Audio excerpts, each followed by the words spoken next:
السلام علیکم ورحمۃ اللہ وبرکاتہ نحمده ونصلی علی رسولہ الکریم اما بعد فاعوذ باللہ من الشیطان الرجیم بسم اللہ الرحمن الرحیم رب اشرح لی صدری ویسر لی امری واحلل عقدۃ من لسانی یفقہوا قولی۔ اللہ تعالیٰ نے ہمیں پیدا کیا، وہی ہمارا خالق، وہی مالک، وہی رازق، اور اسی کی طرف ہم سب کو لوٹ کر جانا ہے۔ دنیا میں ہم جو کچھ بھی کر رہے ہیں ان میں سب سے اہم ترین کام اپنے خالق کو راضی کرنا ہے۔ اس زندگی میں جو کچھ بھی ہمارے پاس ہے وہ سب اسی کا دیا ہوا ہے، چھوٹی نعمت ہو یا بڑی، سب اسی کی طرف سے ہے۔ وہی ہمیں پال رہا ہے اور وہی سارے جہانوں کا رب ہے۔ گناہوں کے باوجود اگر ہم زندہ ہیں اور زمین پر چل پھر رہے ہیں اور اس کی نعمتوں سے فائدہ اٹھا رہے ہیں تو یہ سراسر اس کی رحمت ہے، ورنہ انسان صرف ایک دن کیا ایک گھنٹے کے اندر ایسی ایسی غلطیاں کر جاتا ہے، باوجود کوشش کے، باوجود اپنے سے عہد کرنے کے، بندوں سے عہد کرنے کے کہ آئندہ ہم غلطی نہیں کریں گے، ہم پھر غلطی کرتے ہیں۔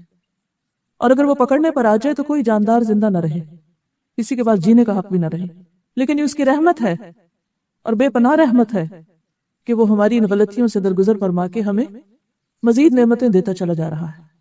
لیکن ایک دن یہ سلسلہ ختم ہو جائے گا، وہ وقت جو ہماری زندگی کا آخری وقت ہوگا، اس کے بعد ہماری مہلت، ہماری آزادی سب ختم۔ اس کے بعد نہ ہم نیکی کر سکیں گے اور نہ ہم کوئی گناہ اور نافرمانی کا کام۔ کتاب اعمال بند کر دی جائے گی اور انسان نے اپنی زندگی میں جو بھی کچھ کیا ہوگا وہ سب کا سب گن لیا جائے گا، دفتر سمیٹ لیے جائیں گے۔ پھر ہم سب کو اللہ کے حضور حاضر ہونا ہوگا۔ اس حاضری کے لیے جو تیاری ہم کر سکتے ہیں، اس کی رضا کے لیے، اس کی خوشی کے لیے جو بھی ہم کر سکتے ہیں وہ اسی محدود لمیٹڈ پیریڈ آف ٹائم میں کر سکتے ہیں، اس کے بعد وہ ختم ہو جائے گا۔ لہٰذا ہم میں سے ہر ایک کے اوپر لازم ہے کہ وہ اپنی زندگی کے ہر لمحے کو بہت وائزلی، بہت عقل مندی کے ساتھ اور بہت سوچ سمجھ کے گزارے۔ پھسلنا تو راستہ چلنے کے ساتھ ہے ہی، پھسلتے بھی رہیں گے، لیکن پلٹتے آئیں، واپس لوٹتے آئیں اور اپنے رب کی طرف رجوع کرتے رہیں۔ اسی لیے جہاں اللہ سبحانہ و تعالیٰ نے عبادت کا ذکر کیا ہے وہاں ساتھ ہی اللہ سے مدد مانگنے کی بات بھی ہے۔ سورۃ الفاتحہ میں اللہ تعالیٰ فرماتے ہیں ایاک نعبد و ایاک نستعین، صرف تیری ہی ہم عبادت کرتے ہیں اور صرف تجھی سے ہم مدد چاہتے ہیں، عبادت میں بھی اور عبادت کے علاوہ باقی بھی زندگی کی تمام چیزوں میں، کیونکہ عبادت اس وقت تک مکمل نہیں ہوتی جب تک ہم اپنی چھوٹی سے چھوٹی اور بڑی سے بڑی تمنا اور مشکل اور پریشانی اور ضرورت ہر ایک کے لیے اپنے رب کی طرف رجوع نہ کریں۔ کیونکہ عبادت کا کیا مطلب ہے؟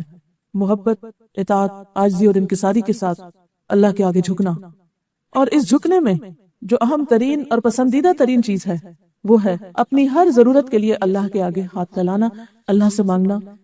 جب بھی کوئی بھی پریشانی زندگی میں ہو سب سے پہلے اللہ ہی کا خیال دل میں آنا۔ ہم سب اپنا جائزہ لے سکتے ہیں کہ جب ہم دکھی ہوتے ہیں یا کوئی پریشانی ہوتی یا دل پہ کوئی بوجھ ہوتا ہے یا ہمیں کوئی مسئلہ پیش آتا ہے یا کوئی ضرورت پیش آتی تو ہم سب سے پہلے کس کا سوچتے ہیں؟ یہ ٹیسٹ ہے ہمارے لیے۔ ہمیں سب سے پہلے اللہ سبحانہ وتعالیٰ کے بارے میں سوچنا چاہیے کہ وہ ہے نا، کیا مشکل ہے؟ کوئی مشکل نہیں، کیونکہ وہ ہے۔ جب لوگ سو جاتے ہیں وہ اس وقت بھی جاگتا ہے، جب لوگ بھول جاتے ہیں وہ اس وقت بھی یاد رکھتا ہے، جب لوگ ناراض ہو جاتے ہیں وہ اس وقت بھی ہماری سنتا ہے۔ لیکن شیطان جو ہمیشہ بندوں کو اللہ کے راستے سے بھٹکانے کے لیے سرگرم عمل رہتا ہے اور وہ ہر راستے پر بیٹھا رہتا ہے اور آگے سے بھی آتا ہے اور پیچھے سے بھی اور دائیں سے بھی اور بائیں سے بھی، تو وہ ہمیشہ یہ چاہتا ہے کہ بندہ اپنے رب کو بھول جائے۔ اور شرک کا پہلا دروازہ یہاں سے کھلتا ہے جب بندہ اپنی کسی بھی مشکل میں اللہ کی طرف جانے کی بجائے لوگوں پر توکل کرنے لگے، لوگوں کے پیچھے بھاگنے لگے، انسانوں پر امیدیں رکھے اور انسانوں کو اپنا رازق اور اپنا مالک سمجھنے لگے۔ کوئی انسان ایسا نہیں کہ جو ضرورت مند نہ ہو۔ کسی بھی انسان سے جا کر مل کے دیکھیں، چاہے کوئی غریب ہو یا امیر، دنیا کے غریب ترین انسان کو بھی اور امیر ترین انسان کو بھی اور ان کے بیچ کے بھی لوگوں کو، سب کے سب محتاج، سب کے سب ضرورت مند ہیں، اور سب کی ضروریات صرف ایک رب ہی پوری کر سکتا ہے، کوئی بندہ نہیں کر سکتا۔ اس لیے لازم ہے کہ ہم اول و آخر اسی کو پکاریں، اسی کی طرف رجوع کریں، اور اسی کو پکارنے کا نام دعا ہے۔ تو آج دعا سے متعلق کچھ چیزوں کی یاد دہانی کراؤں گی۔ معلوم ہم سب کو ہوتا ہے لیکن ہم پھر بھول جاتے ہیں۔ اور خصوصاً جب کوئی پریشانی آتی ہے تو اس وقت تو شیطان ضرور بلوا دیتا ہے کہ اللہ تعالیٰ ہے اور وہ سنتا ہے اور وہ مشکل آسان کرے گا اور ضرور کرے گا، کیونکہ ان اللہ علی کل شیء قدیر، بے شک اللہ ہر چیز پر قادر ہے۔ اسے کسی سے مشورہ نہیں کرنا، اسے کسی سے مانگ کے نہیں دینا، کیونکہ سب چیز اس کے کنٹرول میں ہے، اس کے اختیار میں ہے۔ نوح علیہ السلام کے بارے میں قرآن مجید میں آتا ہے سورۃ الصافات 75، وَلَقَدْ نَادَانَا نُوحٌ وَلَنِعْمَ الْمُجِيبُونَ، اور البتہ تحقیق نوح علیہ السلام نے ہمیں پکارا تھا جب لوگوں نے انہیں انتہائی تنگ کر دیا اور ان کی بات مان کر نہیں دیتے تھے، تو اس مشکل میں انہوں نے ہمیں پکارا تھا۔ وَلَنِعْمَ الْمُجِيبُونَ، ہم کتنا اچھا جواب دینے والے ہیں۔ اللہ نے ان کی دعا سنی، بہترین طریقے سے سنی، دعا قبول کی اور ان کی مشکل آسان کر دی۔ مشکل کتنی بھی بڑی ہو، آزمائش کتنی بھی طویل ہو، دکھ اور درد کتنا بھی گہرا کیوں نہ ہو، کسی بھی قسم کا کیوں نہ ہو، کبھی بھی اللہ کی رحمت سے مایوس نہیں ہونا چاہیے، ہمیشہ پر امید رہنا چاہیے۔ ہمارے لیے مشکل ہوتی، اللہ کے لیے مشکل نہیں۔ انسانوں کے خزانے ختم ہو جاتے ہیں، اللہ کے ختم نہیں ہوتے، اور پھر ہماری عقل جواب دے جاتی کہ کسی مسئلے کا حل کیا کریں، کیسے کریں، لیکن اس کے علم کی کوئی انتہا نہیں۔ اس لیے ہمیشہ، ہر حال میں، ہر موقع پر، چھوٹی ضرورت میں اور بڑی ضرورت میں اسی کو پکارتے رہنا چاہیے۔ وَاذْكُرْ رَبَّكَ فِي نَفْسِكَ، بندوں کو پکارنے کے لیے تو اونچی آواز میں بولنا پڑتا ہے، چیخنا چلانا پڑتا ہے، لیکن اس کو دل میں تضرعا وخیفۃ، عاجزی اور زاری کے ساتھ، گڑ گڑا کے، چپ کے، ودون الجہر من القول، اور آہستہ آہستہ زیر لب باتیں کرتے کرتے، بالغدو والآصال، صبح اور شام، ولا تکن من الغافلین، اور غافلین میں سے نہ ہونا۔ آپ کہیں بھی بیٹھے ہیں، مثلا کسی مجلس میں بیٹھے ہیں، اور آپ کو ایک دھیان میں آتا ہے کہ میرا فلاں کام رہتا ہے، فلاں مشکل ہے، اچانک آپ کو کوئی خیال ستانے لگتا ہے، رات کو آپ سو رہے ہیں، اچانک آنکھ کھل جاتی اور آپ کو کسی چیز کے بارے میں سخت پریشانی ہونے لگتی۔ اب کوئی ایسا نہیں جس کے ساتھ آپ شیئر کریں، سب سو رہے ہیں، ہر طرف خاموشی ہے، کوئی سننے والا نہیں، کوئی آپ کے دل کا حال نہیں جانتا۔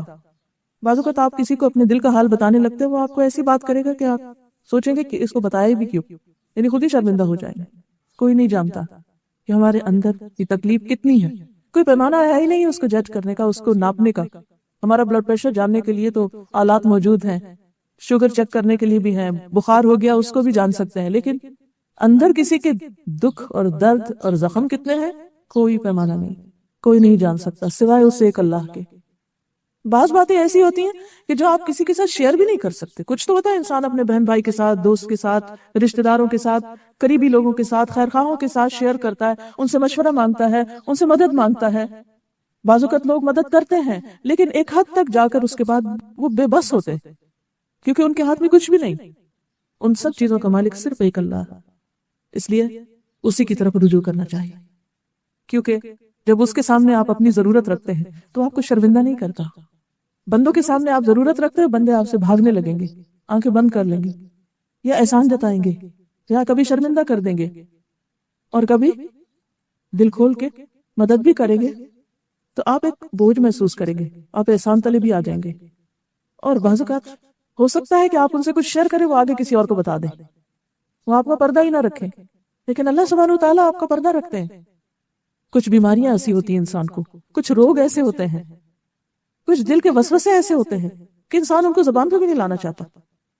ایوب علیہ السلام کے اوپر جب تکلیف آئی تو شیطان نے ان کو طرح طرح کے وسوسے ڈالے، انی مسنی الشیطان بنصب وعذاب، کہ اس نے تھکا دیا، اس نے طرح طرح کے وسوسے ڈالے۔ بعض بیماریاں جسمانی نہیں ہوتی، قلبی بھی نہیں ہوتی، لیکن وہ ذہنی ہوتی ہیں کہ انسان کچھ چیزوں کے بارے میں کنفیوز ہوتا ہے، سارٹ آؤٹ نہیں کر سکتا، اس کو کسی چیز کے بارے میں رہنمائی، ہدایت چاہیے ہوتی ہے، گائیڈ لائن چاہیے ہوتی ہے، اچھا مشورہ چاہیے ہوتا ہے۔ پھر بعض اوقات انسان جن کے اوپر اعتماد بھی کرتا ہے وہ دھوکہ دے جاتے ہیں۔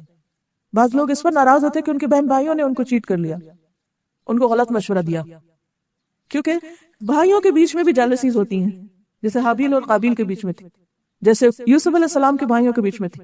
یہ خون کے رشتے ہیں، وہاں بھی جیلسیز ہیں۔ انسان کمزور ہیں، انسانوں کے اندر بعضوں کا جیلسیز ہوتی، آپ ان سے اعتماد کر کے مشورہ مانگ رہے، وہ آپ کو بالکل الٹی بات بتا رہے جس میں آپ کے لیے اور مصیبت ہے، آپ کو پتہ ہی نہیں کہ آپ دھوکہ کھا رہے ہیں۔ ایسے میں انسان سوچتا ہے کہ کہاں جائے۔ جس کا اللہ پر ایمان نہیں ہوتا، جس کو اللہ پر اعتماد نہیں، یقین نہیں، وہ یقیناً اس وقت پریشان ہوگا، وہ حوصلہ ہار جائے گا، وہ مایوس ہو جائے گا۔ لیکن جن کا اللہ پر ایمان ہوگا، جو واقعی اللہ کے بندے ہوں گے، وہ کبھی بھی مایوس نہیں ہوں گے، وہ چپ کے دل میں، لوگوں کے بیچ میں، کہیں بھی بیٹھے ہوئے، سوتے ہوئے، سو کے جاگتے ہوئے، کسی بھی حال میں اپنے رب کو پکار سکتے ہیں، کیونکہ رب دور نہیں، وہ تو ہماری شہرت سے بھی زیادہ قریب ہے، اس کو تو ہر چیز کا علم ہے۔ وَنَعْلَمُ مَا تُوَسْوِسُ بِهِ نَفْسُهُ، ہم تو یہ بھی جانتے ہیں کہ اس کے دل میں خیال کیا اٹھتے ہیں۔ ان اللہ یحول بین المرء وقلبہ، خود انسان کو اپنا وہ پتہ نہیں جو اللہ جانتا ہے اس کے بارے میں، تو اس لیے ہر حال میں اسی کو پکارتے رہنا چاہیے۔ قل من